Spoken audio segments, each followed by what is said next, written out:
Tesla Shanghai Delivery Center reopens. June 3, 2022. The Tesla Shanghai Delivery Center has begun restoring its work after a shutdown that lasted over 2 months. Employees are busy preparing vehicles for deliveries, which should begin soon, starting at midnight on May 31. Most of the restrictions due to COVID-19 in Shanghai have been lifted. Thus, all businesses could resume their work on June 1, and the city began to recover after more than 2 months of strict lockdown. Although Tesla's factory began operations on April 19 in a closed-loop system, the manufacturer's showrooms were still closed. However, along with other businesses, on June 1 the doors of the Tesla Shanghai Delivery Center were reopened. Source reposted and summarized from Eva Fox at Tasmanian. My take: it's about time. Let's get ramped up again in China. Tesla going to the moon. June 3, 2022. Tesla going to the moon. Here's why. Tesla and its stock are going to the moon, and there are quite a few reasons why.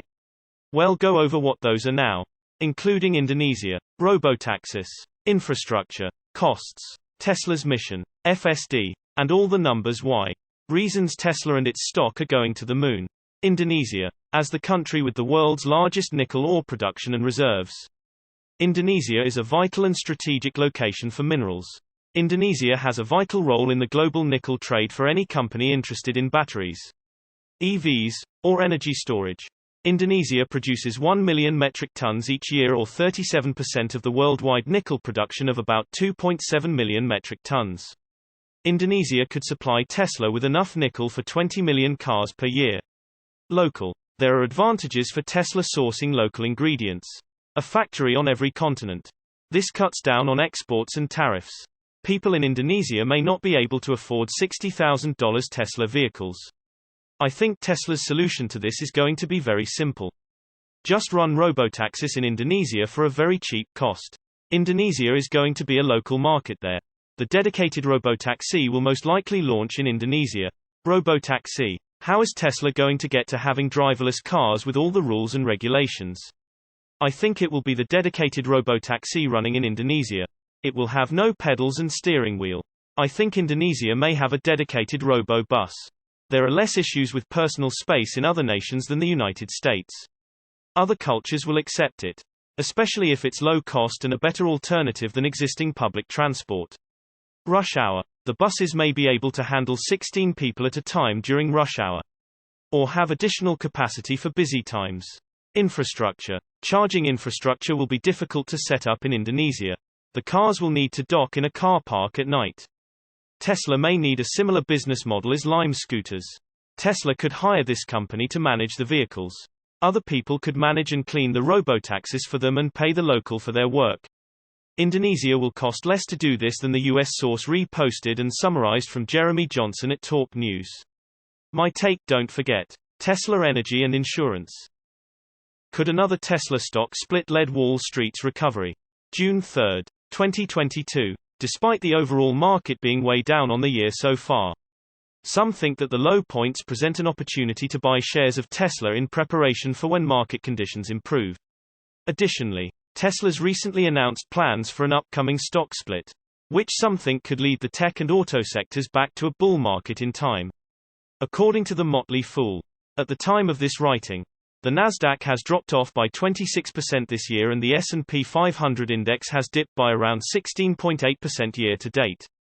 Tesla, on the other hand, entered the year with its shares flying high and has since seen a drop of around 42.5% from its high point.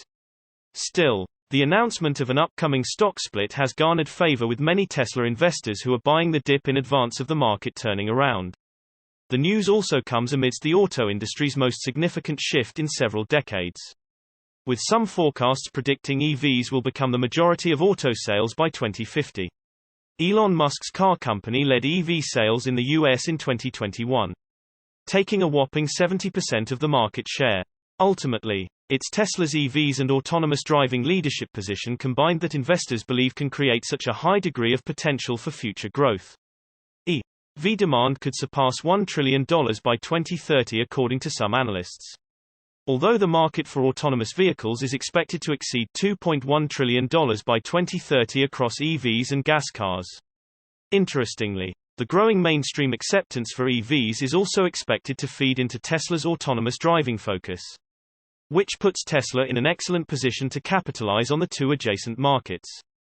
Tesla remains extremely profitable, though it wasn't always, with the automaker delivering around 1.06 million cars in the last year for around $62.1 billion in revenue. In addition, Tesla's automotive gross profit margin climbed to 32.9% in Q1 2022, from 26.5% in the same period in 2021. A stock split has few real implications for the company's stock, though it typically garners a welcome response from investors.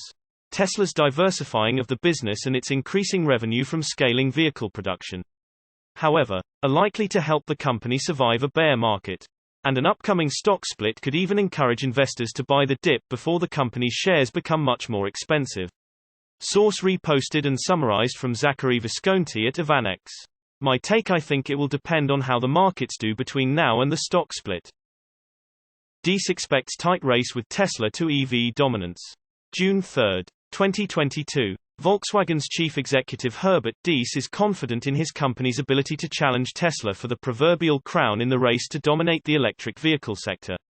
Diess, who has a friendly relationship with Tesla CEO Elon Musk, said he believes the race between the two will be tight in the coming years.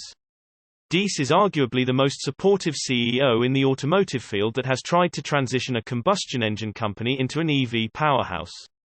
Along with Ford CEO Jim Farley, Diess spearheaded Volkswagen's transition to EVs and pushed heavily for the company to begin moving away from gas cars. Volkswagen struggled early on with production and software issues but has hit its stride with the ID.4, which is the company's best-selling electric vehicle.